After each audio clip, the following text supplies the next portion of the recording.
Parameshwar CM ಆಗಬೇಕು ಅನ್ನೋ ರಾಜಣ್ಣ ಹೇಳಿಕೆ ವಿಚಾರ. ರಾಜಣ್ಣ ಯಾಕೆ ಸಿಎಂ ಬದಲಾವಣೆ ಮಾಡಲು ಹೊರಟಿದ್ದಾರೆ?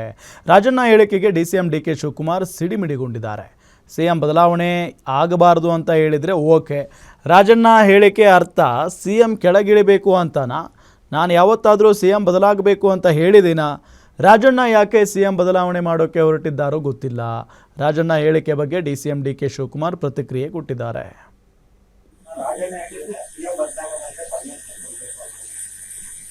ನಾನೇ ರಾಜಣ್ಣ ಯಾಕೆ ಸಿಎಂ ಬದಲಾವಣೆ ಮಾಡಕ್ ಕೊಟ್ಟಿದ್ದೆ? ಏನ್ ಮುಂದುವರಿದೆ ಅಂತ ಹೇಳಿ, ಏನ್ ತಪ್ಪೇನಿಲ್ಲ.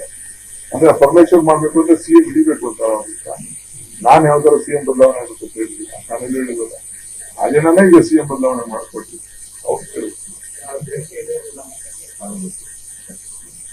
ನಾನು ಹೇಳಿದ್ದೀನಪ್ಪ ಸಿಎಂ ಬದಲಾವಣೆ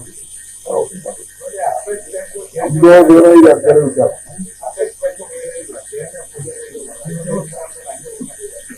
ಅವೆಲ್ಲ ಸಿಎಂ ಕೇಳಿದ್ರು.